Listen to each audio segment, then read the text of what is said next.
Hey there, welcome to the Blue Sky Sanctuary. That's my property in the Baja in Mexico, where I've been living off grid since 2022, and before that living on grid on and off since 2018.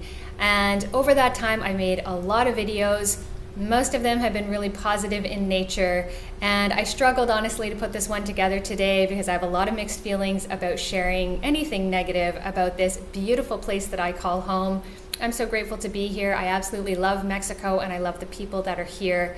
And at the same time, in part inspired by comments that I've been receiving on the channel, there's a lot of, it's really dangerous here. Someone asked what I'm gonna do when the cartel shows up at my house. And just comments like this have really made me think, okay, I've got to dig deep and share with you the reality of what has happened to me and around me in the 6+ years that I've been here, so that I'm not just sharing with you the positive and just, looking through rose-colored glasses. I have had my share of challenges, and so today I'm going to share them with you. The first one also happens to be the biggest one, and I'm going to try to make a long story short for you, but it is a little bit of a long story, so bear with me. Basically, this happened back in 2019. I was still doing 6 months here and 6 months in Canada, and I owned property here. I was living in my camper on grid, and maybe a month before it was time for me to go, a friendly fellow came up to my gate and was selling plants. Against my better judgment, since I was going to be leaving, I bought a bunch of plants from him. And in the days that followed, he came and helped us put them in the ground and shared with us how to take care of them, and he was really friendly. And long story short, he offered to take care of my property while I was gone. I asked what he'd want to be paid. He said, don't worry about that. Just when you get back and you see the job that I've done, you can pay me whatever you think is fair. Note to viewer, don't ever agree to that. That was not a smart move on my part, but I agreed to it, and I went back to Canada and went to work. And a few weeks later, one of my neighbor friends messaged me and said, you know that there's a really well-known thief coming and going from your property. And I, of course, didn't know that when I agreed to the situation, but I was in Canada. There was nothing I could do about it. I didn't want to be asking my neighbor friend to be getting involved. So we just let whatever was going to happen. And what happened was he stole all of the plants back that he sold me, and also stole my water lines, my water timer, and my power lines. So when I got back, I couldn't connect to power. Not only were the plants that I purchased gone, but the plants that I'd had in the ground before that would have been watered with the water lines, they were all dead. And the property just looked heartbreaking. It was like I had taken 1 step forward and 7 steps back, and I was devastated, and I was angry, and I was upset, and that's not the end of the story. He then proceeded to come to my property every few days and demand money from me for taking care of my property. And he knew that I didn't have any evidence that he stole everything that he did. And he was being really intimidating, and he was successfully scaring me to some extent. Thankfully here, the neighborhood is as it is. Your neighbors are watching, and I didn't feel like he was gonna, physically harm me, but he was definitely gonna continue to try to get money from me. I'm grateful to say that I have a number of amazing friends in this town, and one of the best ones stepped in to this situation. She's an absolute badass. She's very well connected, and she basically showed up with a sidekick one day while this guy was at my property intimidating me with his sidekick, and basically just causing problems. And the 4 of them had a good conversation. And my dear friend said to me, just you go in the camper, get a piece of paper, we're gonna make a note here. And when I came out from the camper, the guy who had been harassing me, who had stolen from me, who had conned me, he had such a different expression on his face. He shook my hand, he apologized, and he never bothered me again.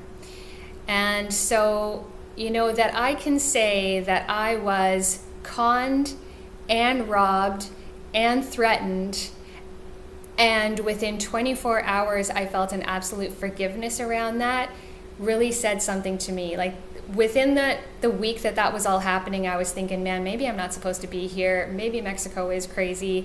Maybe, maybe this, maybe that. But the truth is, I was able to forgive. And the funny thing is, I hadn't even started this channel at that time, but I recorded myself the night that I forgave the situation.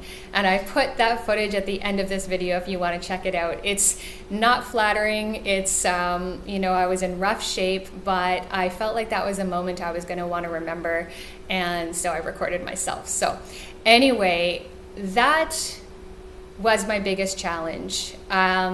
And I moved through it, and I forgave it relatively easily. And this is something that's personal to each of us. So if you, for example, come to Mexico and you have a really shitty situation, you might not forgive that easily, and you might feel like you want to go back to your home country and stay there, and fair enough.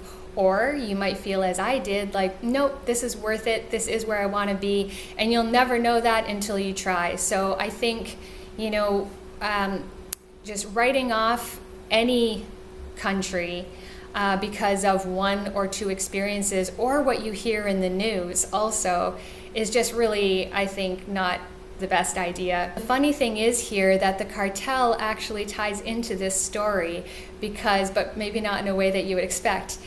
That guy who conned me then moved on to my 80-something-year-old neighbor. He started doing garden work for him, and he started stealing from him. And my dear old neighbor knew that this guy was taking money from him, but he just let him keep coming over and working in the garden with him. He's a real charmer, as I said. And in this last year, speaking to my old neighbor friend, I was like, so where's the buddy who is helping you with the garden and all that? And he said, you know what, the cartel took him and he's not coming back. And I don't wish that for anybody, but the reality is here, when you do a lot of bad things, sometimes you get taken care of, and that's something that the cartel might do. But what I feel like I can guarantee you they're not going to do is just show up to my house. They aren't in the business of messing with innocent people. Yes, innocent people sometimes get caught in the crossfire between gangs and that sort of thing, but it's pretty well known here that the cartel just want to conduct their business, and they want to have positive relations with the community. They're almost like a second tier of policing, if you can believe that. But that's the way it feels. That's what I hear, and that's been my peripheral experience. And so that was the biggest challenge. The other challenges compared to that are nothing in comparison. The number 2 challenge that I faced here was hurricanes. And I know that they're gonna keep coming in the future. So back in 2020, we had a category 2 or 3 here, and it tore my property apart. It tore the whole fence down. It just washed away all the gardens that I'd made, and it really did a number. And it broke my heart. But my crew that works for me showed up the very next day and started helping me put the property back together.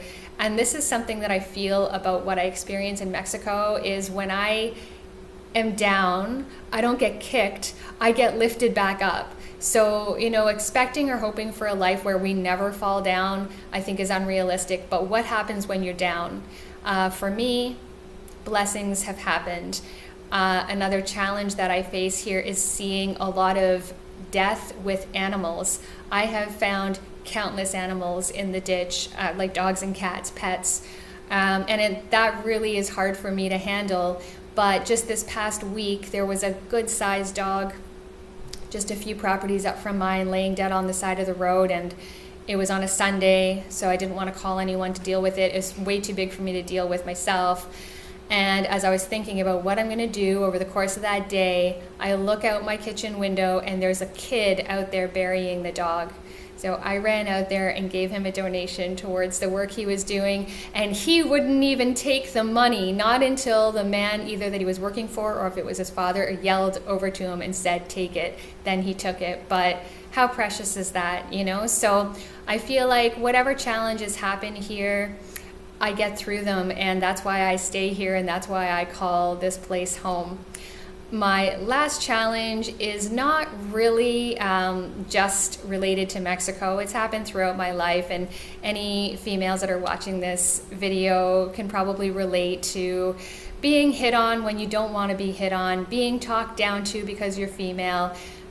Building in Mexico, you know, I'm dealing with a lot of men, and there has definitely been inappropriate behavior that is exhausting, it's annoying, but at the same time, I found my foreman, Javier, who is incredible. He's never hit on me. He's always protected me. He has got rid of workers, or at least put them on another location for a set amount of time, who were getting to me for one reason or another. And so he's always treated me with respect, and with perseverance, we can and will find those people, right? But that's been another challenge here. Mexico is kind of like living in the 70s, for better and for worse. You know, people still drink and drive, they're not wearing seatbelts, the kids are out in the streets playing, and it's a bit of a free-for-all, and I love that. And if the price that I pay is that the men are still a little bit old school in their thoughts, and they think this and that is appropriate when it's not really, so be it. I can live with it. But that, altogether, those are all my challenges. That's it. You know, seeing a lot of dead pets, it's hard, but it is what it is.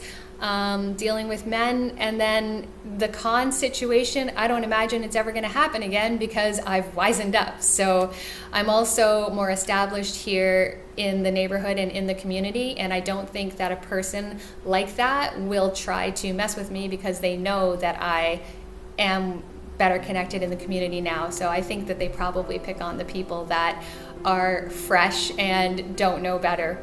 So if you're thinking about Mexico, whether it's to just come here for a vacation or you're thinking about moving here, I wouldn't let these things that I've shared dissuade you. It's the reality, you know, wherever you are. When I lived in Canada, my house was broken into both in Hamilton, Ontario, and when I moved to BC, my house was broken into there. And another spot in BC, our vehicles outside of our house were broken into. And I've had my share of bad experiences in Canada as well. So I think that's life, and how we recover from it is really what's most important. So that's it for today. I hope this video has helped give you a full spectrum perspective of what life is like for a single female in Mexico. This is, again, in one spot in Mexico, which is Baja. It's super safe here, and Mexico's a huge country. There are places that are less safe, just as is the case in the States or Canada, wherever you may be. I appreciate you being here. Thank you for tuning in, and I hope to see you again on the next video. Bye for now. It's been an intense day, but we got some good stuff done. First night with power, and it feels great. There's a full moon outside, and yeah, I just today went from thinking maybe I should give up this property. It's costing me a lot of money to not be here. Things are stolen, things had been stolen. The water lines, the water timer, my power lines, and the epiphany that came tonight as I was walking around the garden in the full moon is, even though I felt like that today and honestly like giving up, by the end of the day and watching the full moon come up and listening to the crickets and breathing the ocean air, and despite everything, feeling safe in my camper, even though I was literally threatened today by a local who felt like I owed him money. I feel safe, and I feel like it's a weird word to use, but I feel like I forgive the situation. So I'm back on Team Build It in Mexico. But honestly, today I thought I was just gonna give up, sell this property, take that money and put a down payment on something in BC. It's literally how I felt today. So I think that feeling has mostly passed.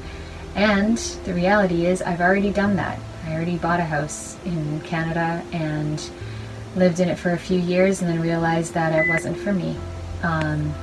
So I gotta try something else, right? Striving to live the life I was born to live, and to end up on my deathbed knowing I did what I came here to do. And that's what I'm doing. Thanks for tuning in. Bye.